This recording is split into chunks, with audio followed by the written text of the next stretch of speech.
Tacky old woman, you're just bitter because my parents have money. My daughter-in-law shouted at me during my retirement party. My son nodded. It's true, Mom. You're useless. I replied, then make your parents return the $2 million loan I gave them. I'm glad to have you here. Follow my story until the end and comment the city you're watching from so I can see how far my story has reached. The retirement party was supposed to be my moment. 37 years of working as a bookkeeper at Henderson & Associates, and they'd thrown me this lovely gathering at the country club. White tablecloths, fresh flowers, even a cake with my name spelled out in elegant script. I should have been happy. Instead, I stood frozen in the middle of the reception hall, watching my son Damon nod in agreement as his wife Fallon called me a bitter old hag. You're just bitter because my parents have money, Fallon had said, her voice carrying across the room like a slap. Her perfectly manicured finger pointed at me accusingly, her designer dress catching the light from the crystal chandeliers. You've always been jealous of our lifestyle. The room had gone silent. My former colleagues, my neighbors, even the catering staff had stopped what they were doing to stare. I felt heat creeping up my neck, that familiar burn of humiliation I hadn't experienced since I was a child being scolded in front of the class. Really, Mom, Damon had added, his tone casual, almost bored. You're not useful anymore. Why don't you just accept that and stop trying to insert yourself into our lives? Not useful anymore. The words echoed in my head as I looked at my son, this 35-year-old man I'd raised alone after his father died when he was just 8. The boy I'd worked double shifts for, the teenager I'd sent to private school even when it meant eating peanut butter sandwiches for dinner for weeks at a time. Fallon was still talking, her voice getting shriller with each word. Honestly, Lorna, it's embarrassing how you try to keep up with us. We know you're struggling financially. Damon told me about your little apartment, your old car. It's sad, really. She turned to the crowd, playing to them like an actress on stage. She keeps trying to give us advice about money when she can barely afford her own groceries. It's pathetic. A murmur rippled through the room. I could see the pity in people's eyes, the way they looked away when I tried to make eye contact. Mrs. Patterson from next door actually shook her head sadly, as if I were some charity case she'd been wondering how to help. That's when something inside me snapped. Not the explosive kind of snap that makes you scream or throw things. The quiet kind. The kind that feels like a door closing permanently. I took a deep breath and smiled. Not the fake smile I'd been wearing all evening, but a real one. The kind that comes when you finally stop pretending. Fallon, sweetheart, I said, my voice carrying clearly across the silent room. Since you brought up money, I think it's time we discussed something. She rolled her eyes dramatically. Oh, here we go. Another lecture from the $2 million, I interrupted, still smiling. The color drained from her face so quickly I thought she might faint. Actually, she did sway a little, gripping Damon's arm for support. What are you talking about? Damon asked, but his voice had lost that casual confidence from moments before. I turned to address the room, the same way Fallon had been doing. You see, everyone, Fallon's parents needed a rather substantial loan a few years back. $2 million to be exact. They were facing some financial difficulties.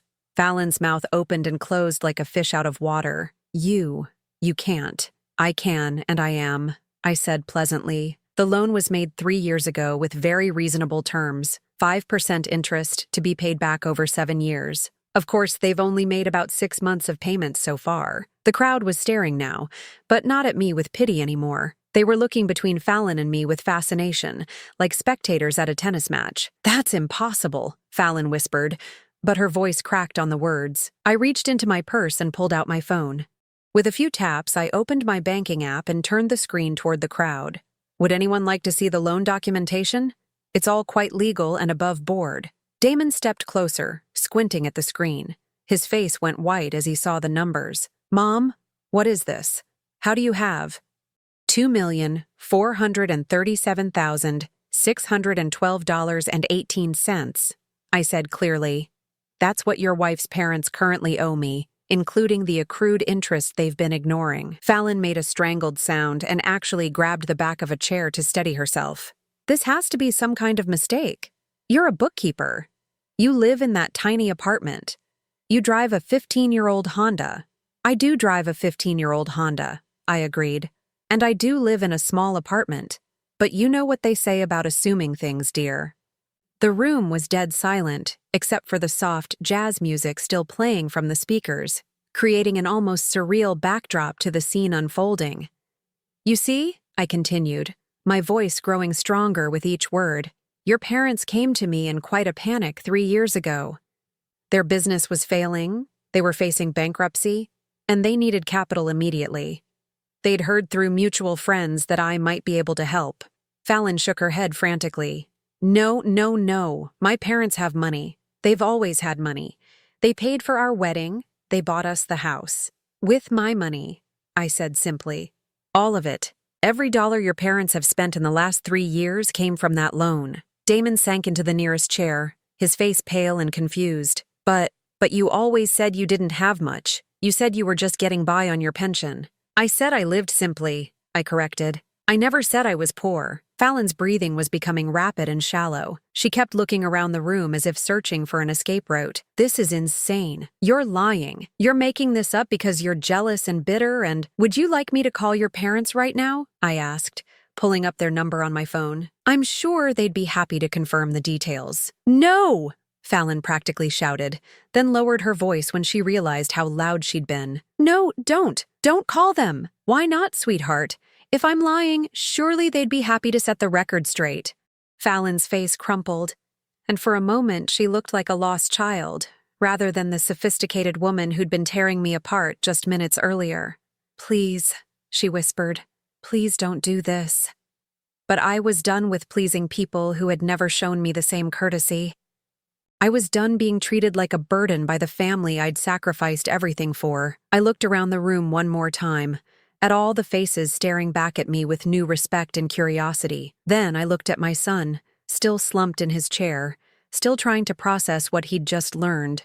Enjoy the rest of the party, everyone, I said, tucking my phone back into my purse. I think I'll head home now. As I walked toward the door, I could hear Fallon's voice behind me, high and desperate. Lorna, wait, we need to talk. We need to. But I didn't stop. I didn't turn around.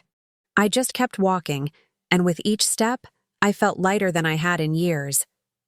The valet brought my 15-year-old Honda around, and as I drove away from the country club, I couldn't help but smile.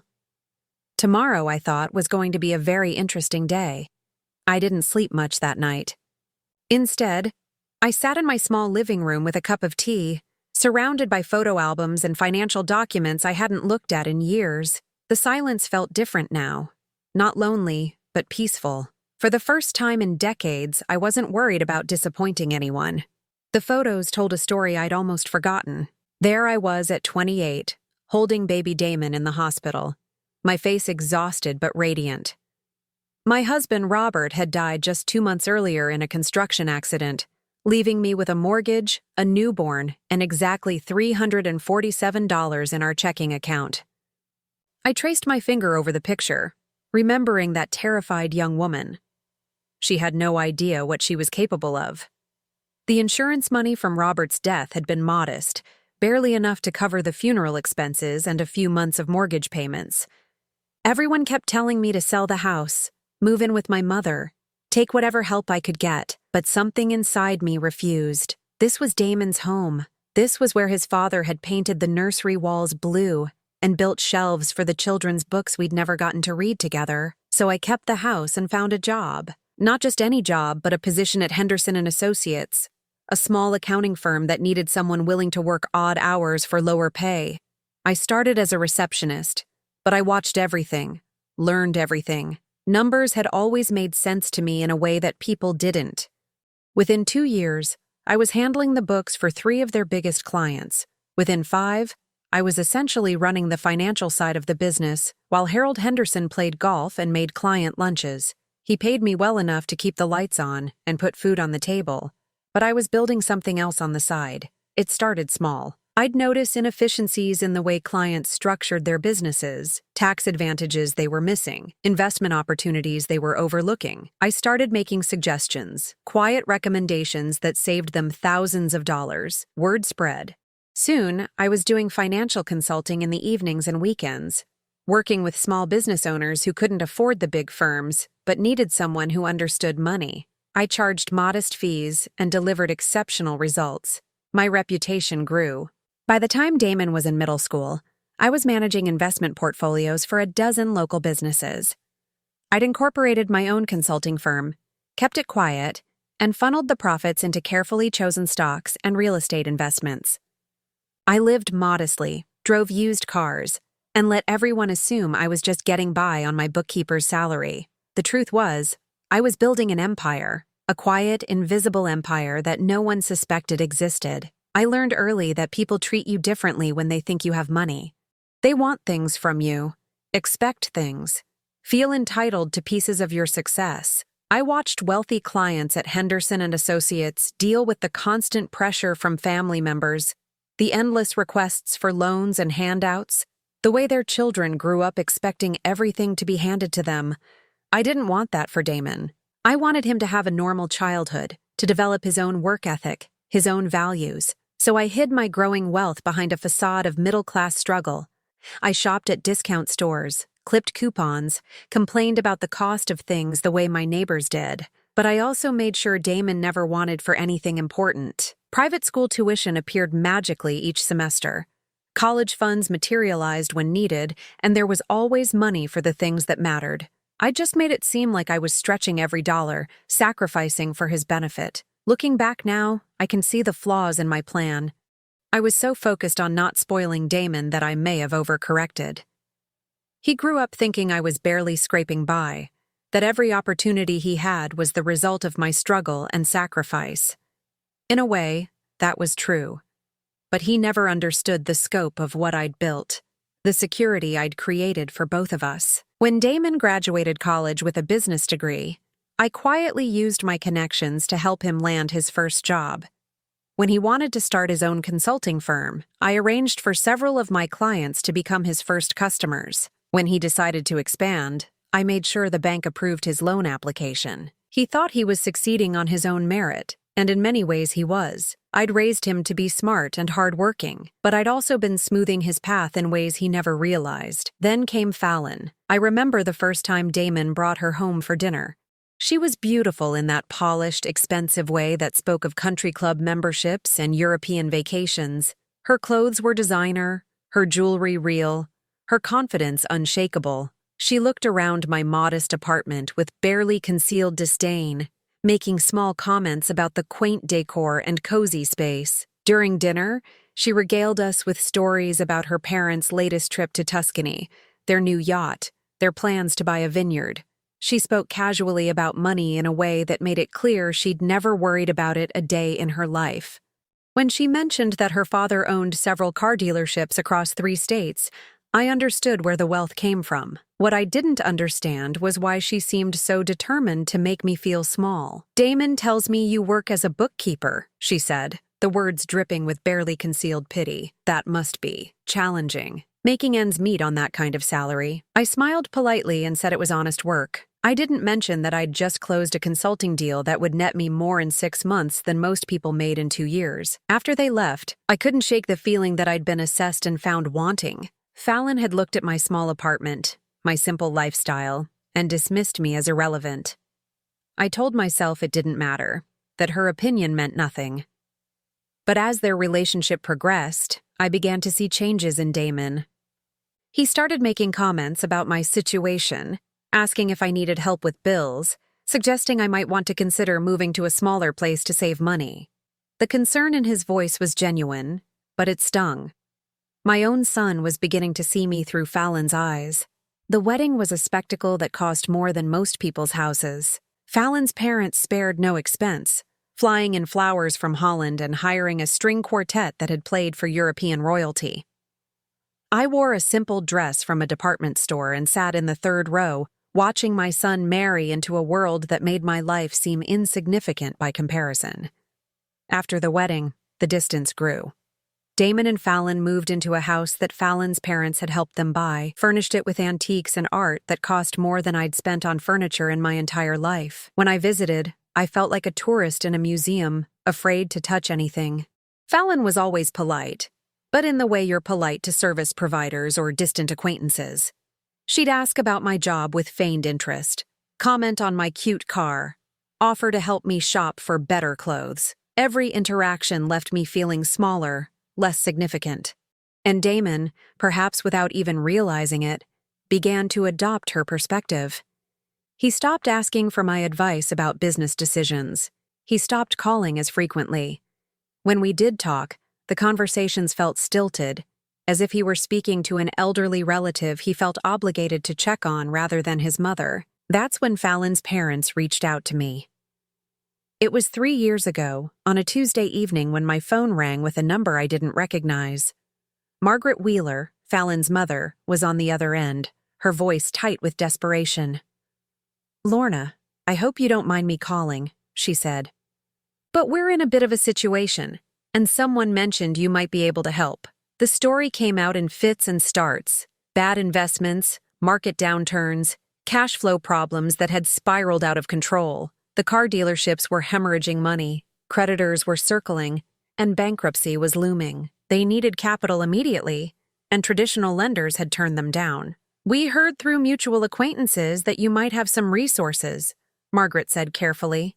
"Connections, perhaps, or knowledge of private lenders." I almost laughed.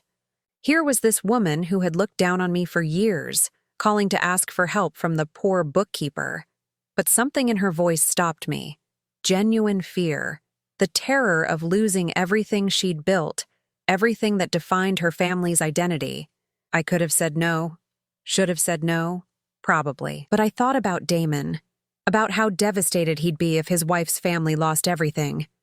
I thought about Fallon, for all her faults, and how this would shatter the world she'd grown up in. And maybe, deep down, I thought this might be a bridge, a way to finally be seen as valuable, as someone worth respecting. "How much do you need?" I asked. The amount was staggering. $2 million, more money than most people see in a lifetime. But I had it, sitting in investment accounts that had been growing steadily for decades. We met the next day at a lawyer's office downtown. Margaret and Richard Wheeler sat across from me, their faces pale with stress and humiliation. The lawyer, a sharp woman in her 50s who specialized in private lending, walked us through the terms. 5% interest, payable monthly over 7 years. Personal guarantees from both Richard and Margaret. Full disclosure to immediate family members about the loan structure. Except there was no disclosure. The Wheelers made it clear they wanted to keep the details private, to maintain their dignity and their daughter's respect. I understood. Pride is a powerful thing, and they'd already swallowed enough of theirs to ask for help. So we structured it as a private investment in their business, with paperwork that would only become relevant if payments were missed. To everyone else, including Fallon and Damon, it would look like the Wheelers had found an angel investor, not that they were borrowing money from the woman their daughter treated like a charity case. The first few months went smoothly. The payments came on time, the businesses stabilized, and the Wheeler family maintained their lifestyle. Fallon never knew how close they'd come to losing everything, or who had saved them. But then the payments started coming late. Then they stopped altogether.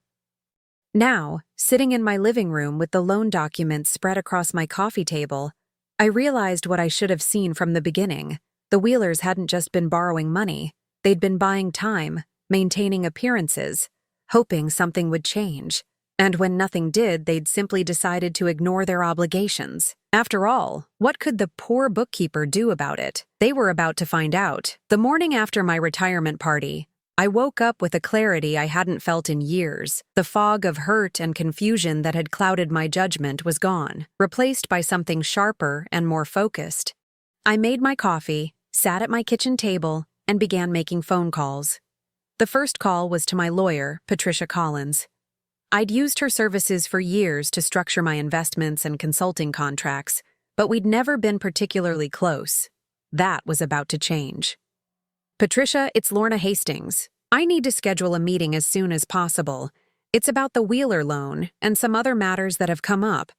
Her voice sharpened with interest. "Has there been a development with the repayment situation?" "You could say that. Can you meet me this afternoon?" "I'll make time." The second call was to Marcus Chen, my financial advisor. Marcus had been managing my investment portfolio for 15 years, and he was one of the few people who truly understood the scope of my wealth. He was also incredibly discreet, which had served me well. Marcus, I need you to run a comprehensive analysis on all accounts connected to Damon Hastings. Loans he's co-signed, credit lines, investments, everything. I want to understand his complete financial picture. There was a pause on the other end. Lorna, is everything all right? You sound different. Everything is about to be very different. How soon can you have that information? Give me 24 hours. The third call was the hardest. I dialed my son's number, knowing that after last night, our relationship had fundamentally changed. He answered on the fourth ring, his voice cautious. Mom?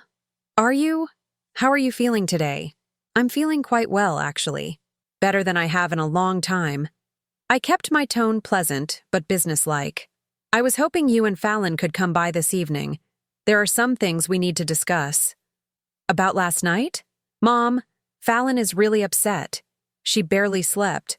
Maybe we should wait a few days for things to cool down. No, Damon. Tonight, 7 o'clock. This can't wait. I hung up before he could argue. The meeting with Patricia that afternoon was illuminating in ways I hadn't expected. She spread the Wheeler loan documents across her conference table, along with several other files I hadn't seen before.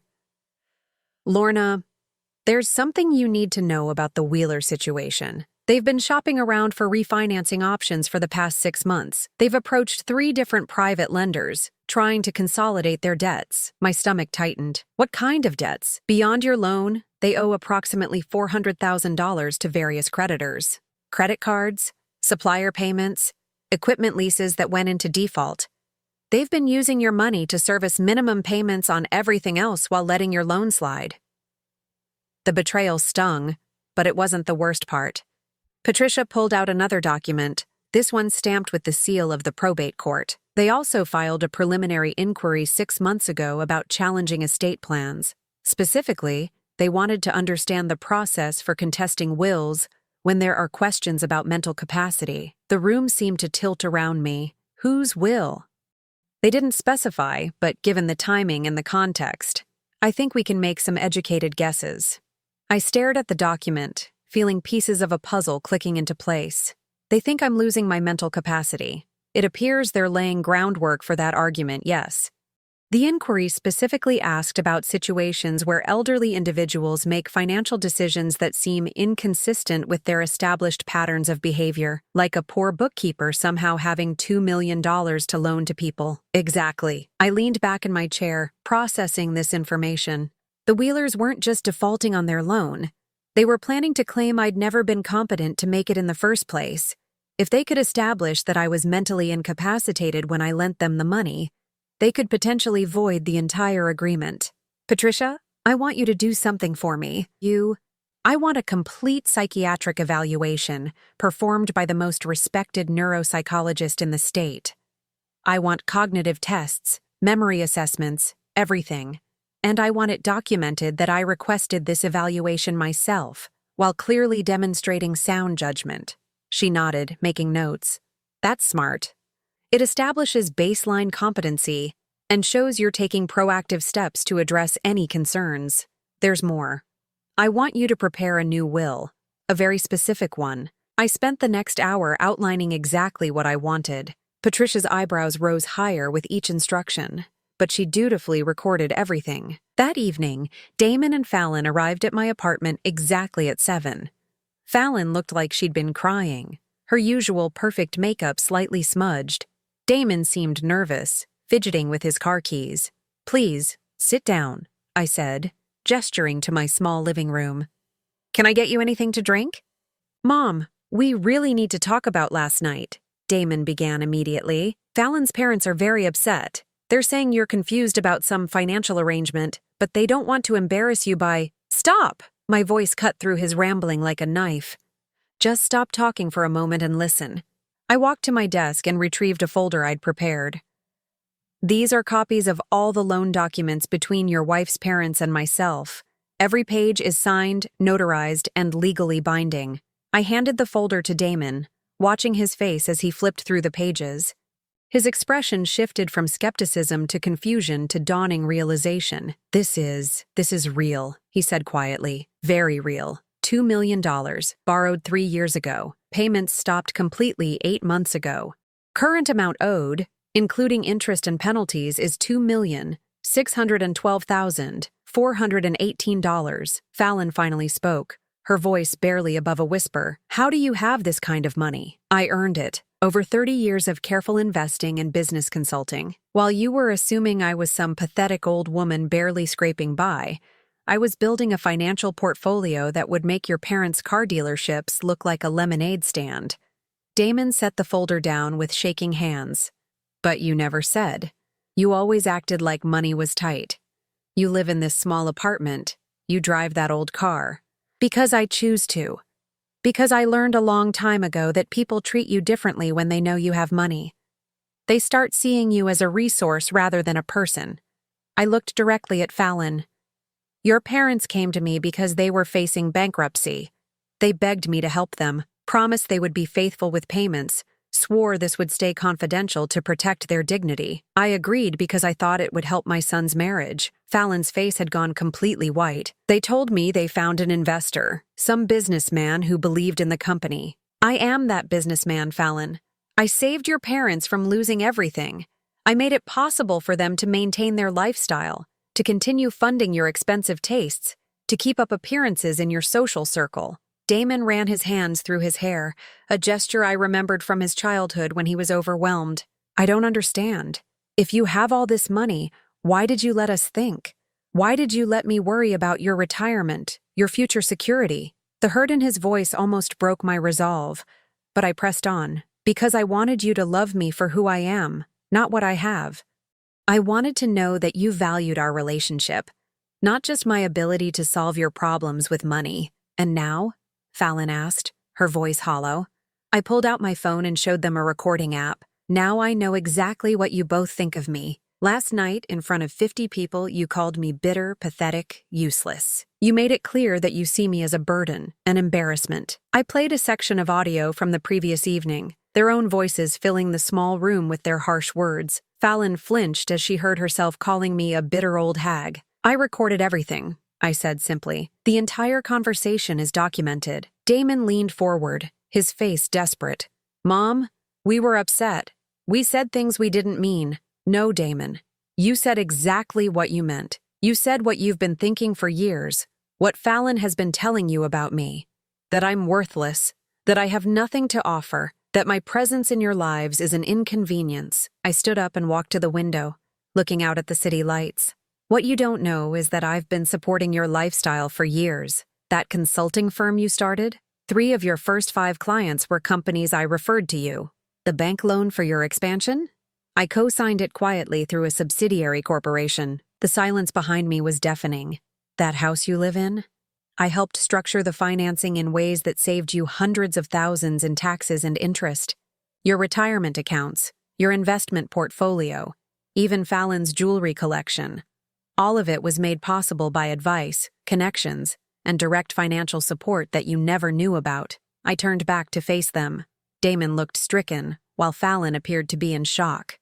But here's what's really interesting, I continued, my voice growing colder. I discovered today that your parents haven't just been ignoring their debt to me. They've been actively planning to have me declared mentally incompetent so they can void the loan entirely. Fallon's mouth opened and closed soundlessly. They filed inquiries with the probate court about challenging wills and estate plans. They've been laying groundwork to claim that I was mentally incapacitated when I made the loan, that I couldn't possibly have had that kind of money to lend. Damon stared at me in horror. They wouldn't. They couldn't. They absolutely could, and they were planning to, with your help. What do you mean? I pulled out the final document from my folder. This is a statement prepared by a private investigator I hired. It details conversations you've had with Fallon's parents over the past 6 months about my declining mental state, and your concerns about my erratic behavior with money. Damon's face went ashen. That's not. I never said you were incompetent. I was just worried about you, about some of the decisions you were making. Like what decisions, Damon? Like living in this small apartment when you could afford better. Like driving that old car. Like not taking vacations or enjoying your retirement. It seemed like you were hoarding money irrationally, or maybe not understanding your own financial situation. The pieces fell into place with devastating clarity. So when Fallon's parents needed character witnesses to support their claim that I wasn't mentally competent to make large financial decisions, they had your concerned observations to back them up. I didn't know, Fallon whispered. I didn't know they were planning anything like that. But you knew about the loan. Not at first. They told me last month when you stopped returning their calls about payments. They said you were confused, that you thought they owed you money, but it was all a misunderstanding. I laughed, but there was no humor in it. A $2 million misunderstanding.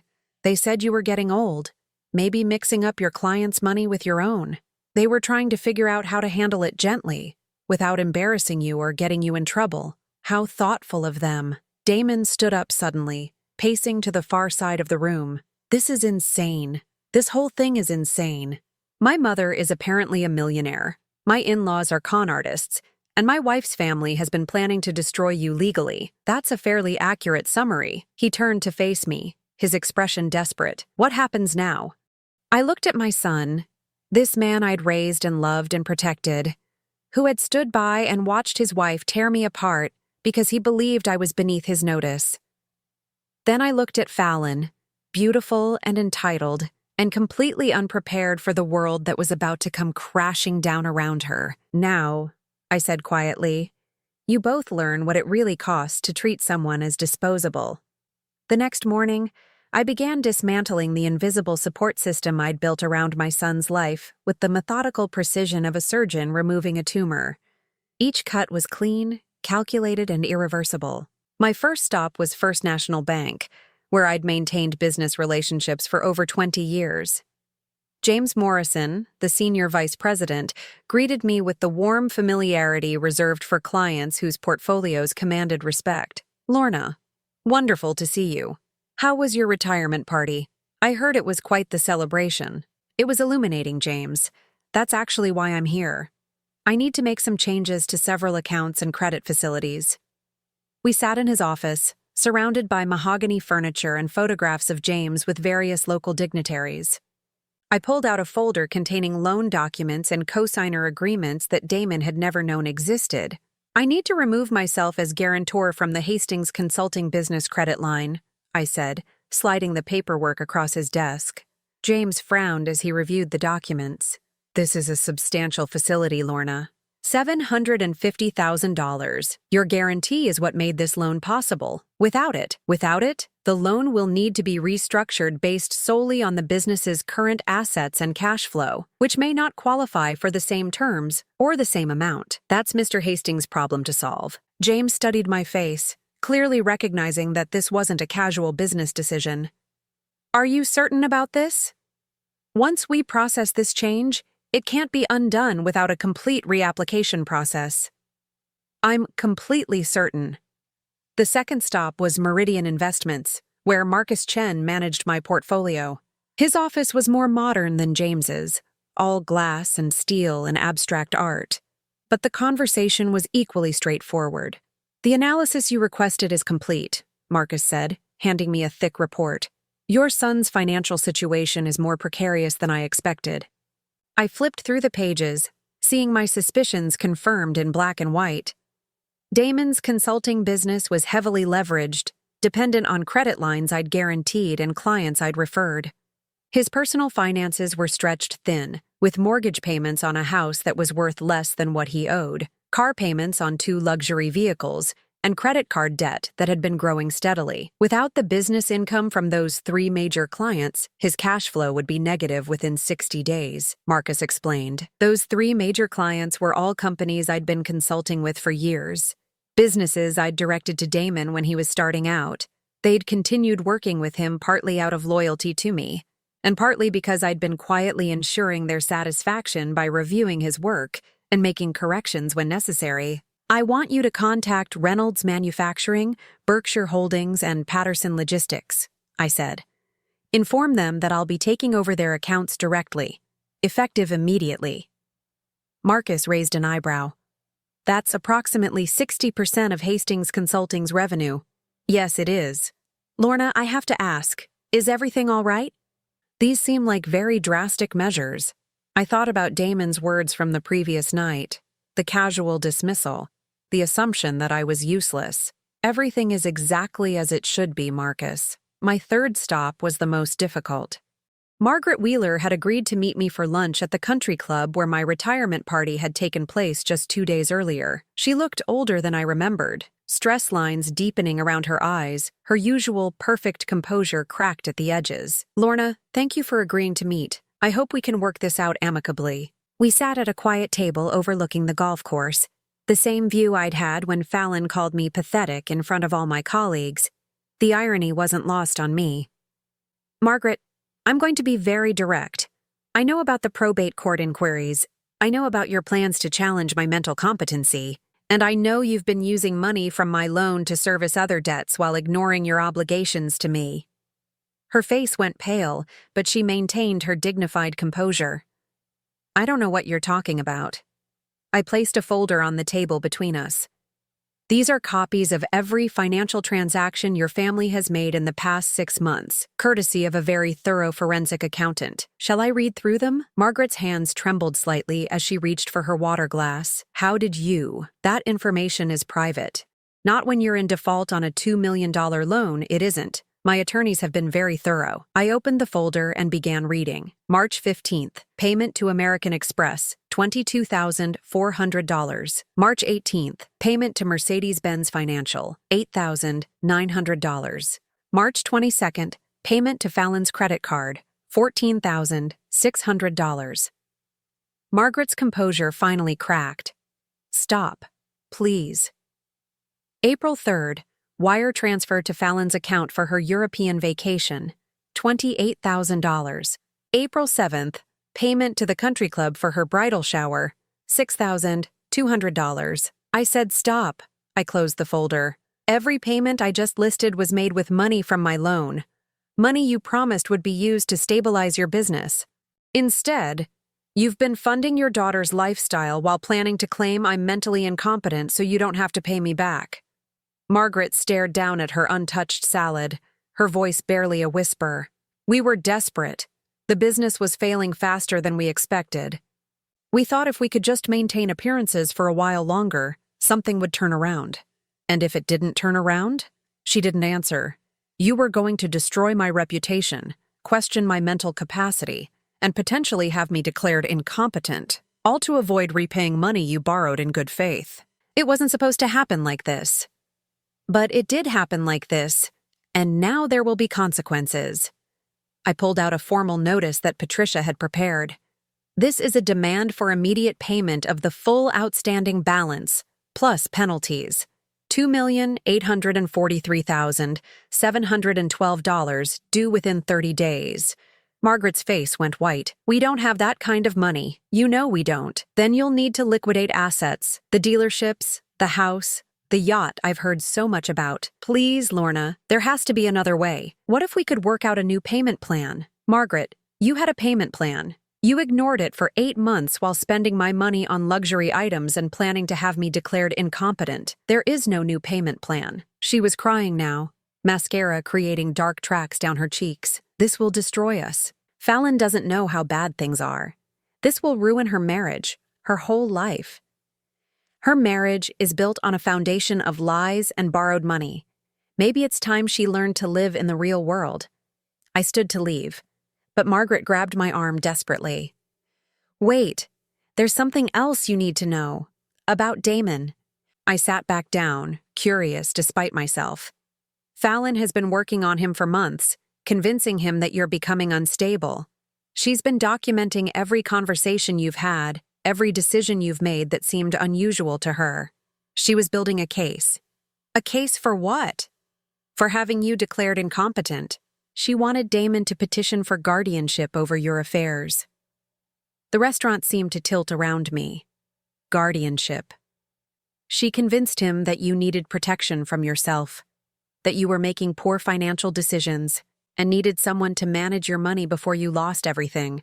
I felt a cold fury building in my chest. She wanted control of my assets.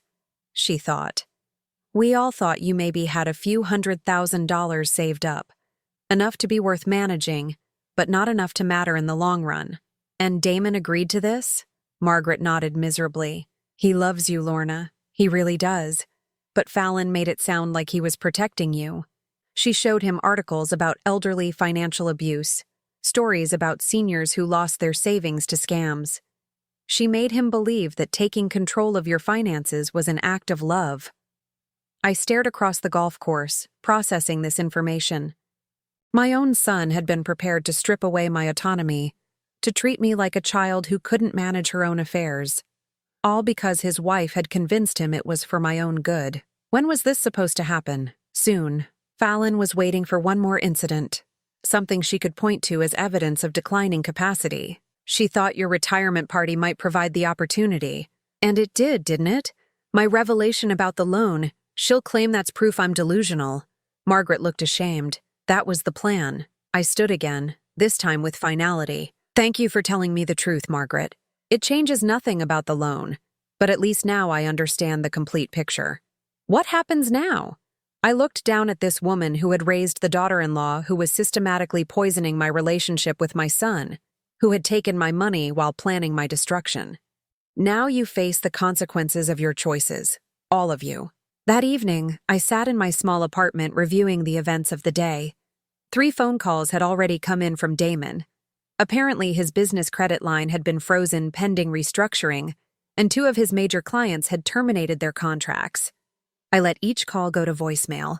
The 4th call was from Fallon. Her voice was high and panicked. Lorna, we need to talk. There's been some kind of mistake with the bank, and my parents are saying crazy things about loans and money, and Damon is having problems with his business. Please call me back. We need to figure this out. I deleted the message and poured myself a glass of wine. Outside my window, the city sparkled in the darkness, full of people living their lives, making their choices, facing their consequences. Tomorrow, I would take the next step. Tonight, I would enjoy the silence. For the first time in years, no one was taking anything from me. No one was manipulating me, using me, or planning my downfall. I was finally, completely in control of my own life, and it felt magnificent. The desperate attempts to reconcile began exactly 72 hours after I'd frozen Damon's credit line. I was in my kitchen making breakfast when I heard frantic knocking at my door, followed by Fallon's voice calling through the wood. Lorna, please. I know you're in there. We need to talk. This has gone too far. I finished buttering my toast before walking to the door. Through the peephole, I could see Fallon pacing on my doorstep, her usually perfect hair disheveled, her makeup smudged. She looked like she hadn't slept in days. I opened the door but didn't invite her in. Hello, Fallon. You look tired. Please, she said, her voice cracking. Please, can we just sit down and talk about this? There's been some terrible misunderstanding. There's been no misunderstanding. Would you like me to play the recording from my retirement party again? The one where you called me a bitter old hag? She flinched as if I'd slapped her. I was upset. I said things I didn't mean. People say things when they're emotional. People reveal who they truly are when they're emotional. That's when the masks come off. Fallon's eyes filled with tears, and for a moment I almost felt sorry for her. Almost. My parents are losing everything, she whispered. The bank is foreclosing on the dealerships. They're talking about selling the house. Damon's business is falling apart. His clients are leaving. His credit line is frozen. We might lose our house too. I imagine that must be very stressful for you. Don't you care? Damon is your son. Don't you care what this is doing to him? I leaned against my doorframe, studying this young woman who had spent 3 years treating me like an embarrassing relative she was forced to tolerate. Tell me, Fallon, when you were planning to have me declared mentally incompetent, did you care what that would do to me? Her face went white. I don't know what you're talking about. Your mother told me everything. The guardianship plan, the way you've been documenting my behavior, convincing Damon that I needed protection from myself. You were going to take control of my finances and treat me like a child who couldn't manage her own affairs. Fallon's mouth opened and closed soundlessly. The irony is beautiful, isn't it? You thought I was some pathetic old woman with maybe a few $100,000 you could manage for me? Instead, You discovered I have enough money to destroy your entire family's financial stability with a single phone call. Please, she said again, but the word came out strangled. Please what? Please let your family keep the money they stole. Please pretend that you didn't spend 3 years treating me with contempt. Please ignore the fact that you were planning to strip away my autonomy?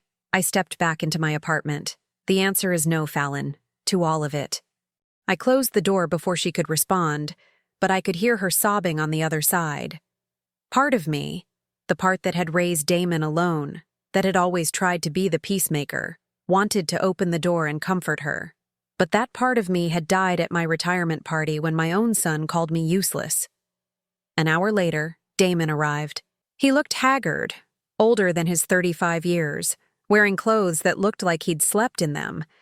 This time I did let him in, but I didn't offer him coffee or ask him to sit down. Mom, you have to stop this. Whatever point you're trying to make, I get it. You're angry, you have every right to be angry. But this is destroying innocent people. Innocent people? I raised an eyebrow. Your wife was planning to have me declared incompetent so she could control my money. Your in-laws borrowed $2 million from me and then planned to claim I was mentally unfit to have made the loan.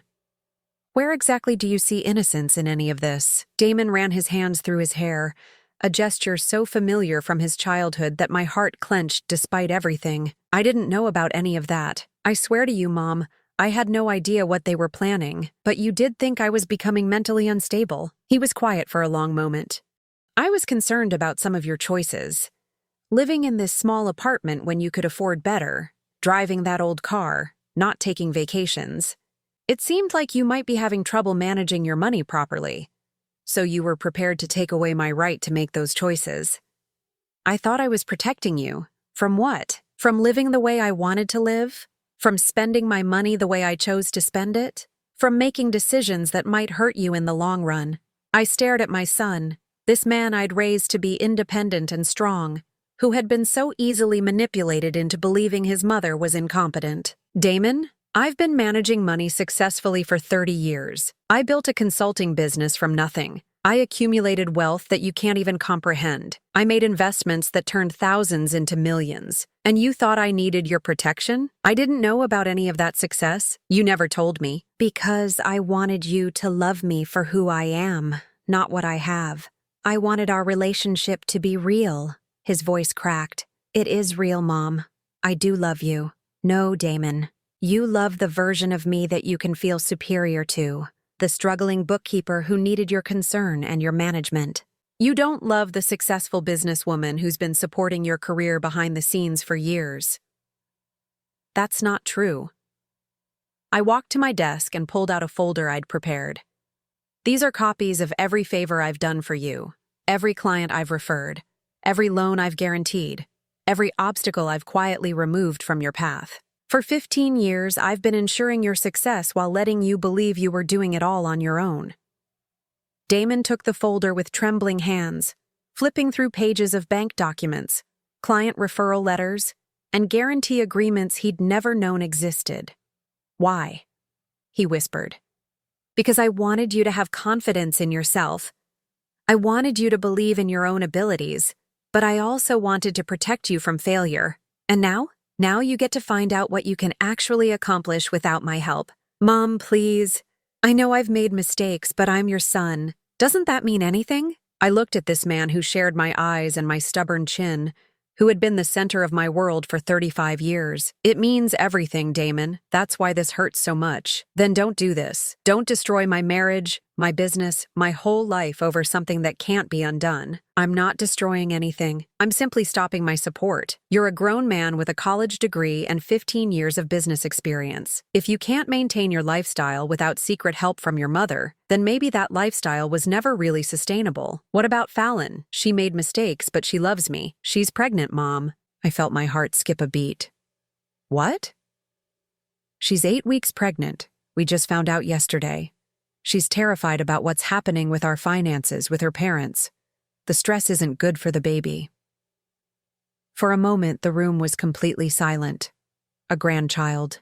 Another chance at family, at love that wasn't tainted by manipulation and greed. Then I remembered Fallon calling me pathetic, Damon agreeing that I was useless, the guardianship papers that would have stripped away my autonomy. Congratulations, I said quietly. Mom, please. For the baby's sake, can't we find a way to work this out? I walked to the window, looking out at the city that had been my home for so many years. Somewhere out there, Margaret and Richard Wheeler were probably meeting with bankruptcy attorneys. Somewhere else, Fallon was crying over bank statements and foreclosure notices. I'll make you a deal, I said finally. Damon's face lit up with hope. Full repayment of the Wheeler loan within 60 days. $2,843,712. His face fell. You know they don't have that kind of money. Then they'll need to liquidate assets, houses, businesses, investments, jewelry, everything. That will leave them with nothing. They'll have their health and their freedom.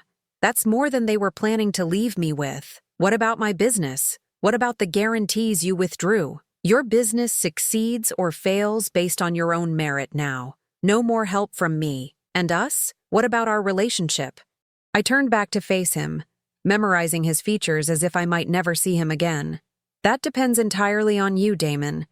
Whether you can love and respect the real me. Not just the version you thought you could control.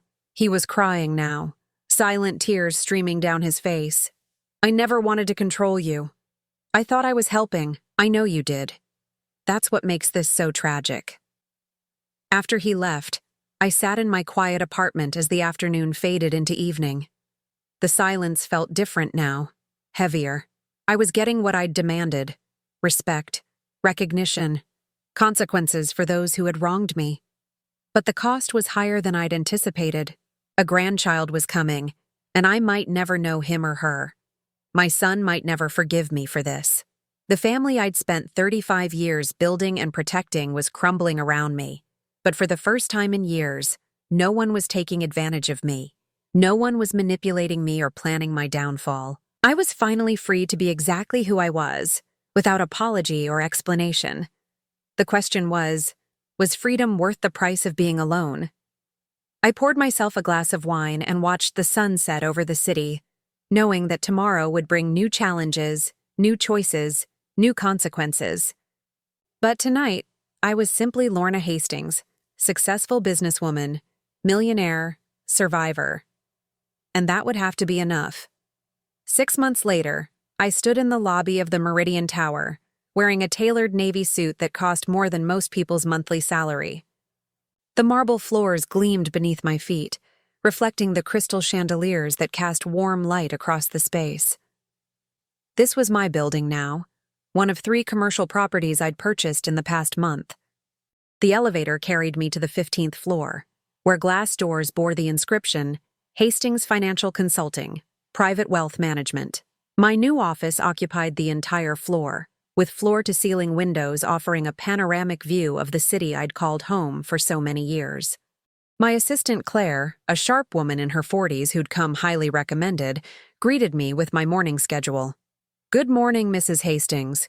You have the Peterson consultation at 10, lunch with the Mayor's Economic Development Committee at noon, and the Forbes interview at 3.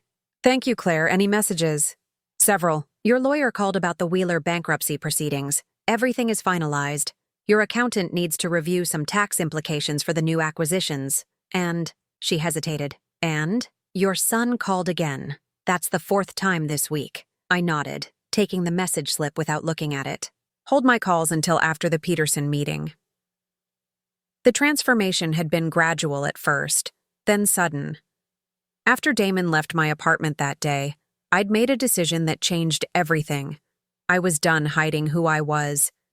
Within a week, I'd hired the best image consultant in the city, updated my wardrobe, and had professional photographs taken. I'd registered Hastings Financial as a full-service wealth management firm and begun reaching out to the network of contacts I'd built over 3 decades. The response was immediate and overwhelming. Apparently, whispers of the mysterious investor who'd been making smart money moves behind the scenes had been circulating for years. When I emerged from the shadows, clients lined up to work with the woman who'd quietly built a fortune while maintaining the discretion they valued.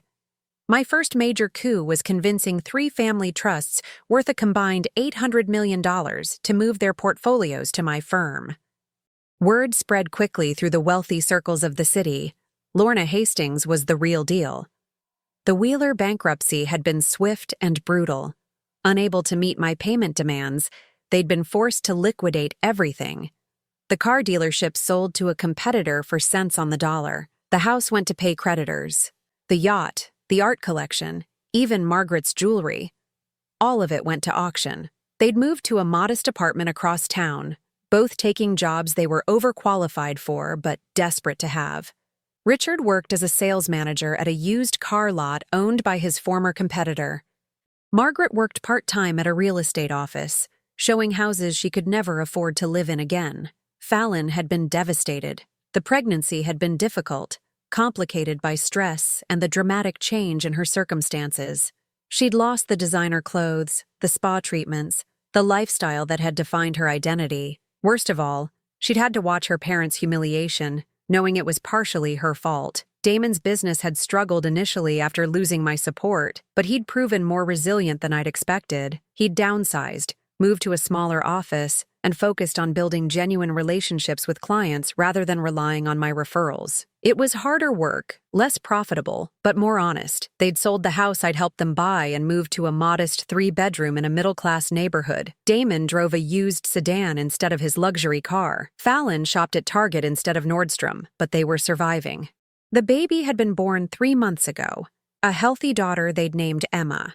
The birth announcement had been simple, sent by mail with a small photograph. No elaborate celebration, no expensive gifts from grandparents, just a quiet welcome for a new life entering an uncertain world. I'd stared at that photograph for a long time, memorizing my granddaughter's tiny features, wondering if I'd ever hold her, ever know her laugh, or comfort her tears. The Forbes interview that afternoon was supposed to focus on my business success, but the journalist was more interested in the personal story. "You've become something of a legend in financial circles," she said, her recorder capturing every word. "The bookkeeper who secretly built an empire. What drove you to keep it hidden for so long?" I considered the question carefully. "I learned early that people's perception of you changes when they know you have money. They start seeing you as a resource rather than a person. I wanted my relationships to be based on who I was, not what I had. And did that strategy work?" I smiled, but there was sadness in it. It revealed exactly what my relationships were really worth. "You've been estranged from your son for 6 months now. Do you have any regrets about how you handled the situation?" "I regret that it was necessary. I don't regret standing up for myself." "What would it take for reconciliation?" I thought about that question long after the interview ended. What would it take? An apology would be a start, but not enough. Real change, genuine respect, acknowledgement of the damage that had been done, those things took time to develop and even longer to prove. That evening, I was reviewing acquisition proposals in my penthouse apartment. I'd finally moved out of my modest rental when my doorman called. "Mrs. Hastings, there's a young woman here with a baby. Says she's your daughter-in-law. Should I send her up?" I hesitated for a long moment. Yes, send her up. 5 minutes later, I opened my door to find Fallon standing in my hallway, holding a pink bundle in her arms. She looked different, older, more tired, but somehow more real. Her hair was pulled back in a simple ponytail. She wore jeans and a sweater instead of designer clothes. And there was something in her eyes that hadn't been there before. Humility. "Hello, Lorna. Thank you for seeing me. Come in." She walked into my new living room, taking in the expensive furniture, the original artwork, the floor-to-ceiling windows with their stunning view. But her attention quickly returned to the baby in her arms. "This is Emma," she said quietly, "your granddaughter."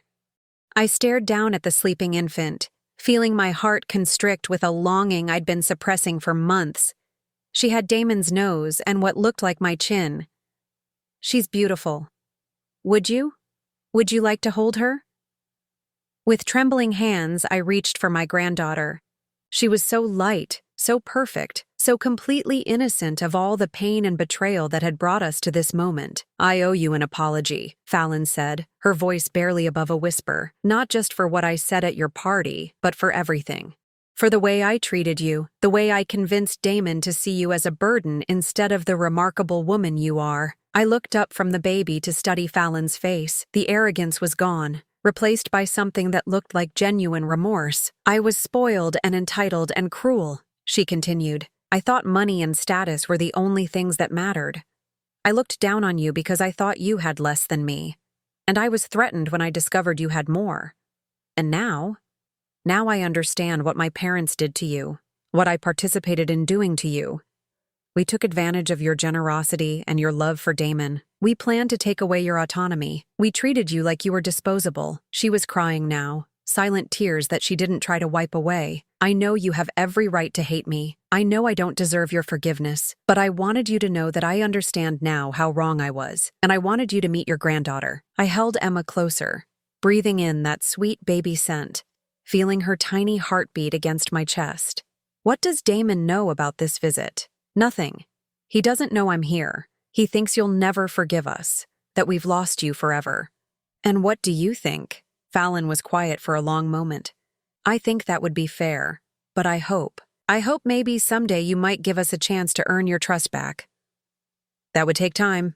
Years, probably. I know. And it would require real change, not just words, actions, proof. I understand. Emma stirred in my arms, making soft baby sounds.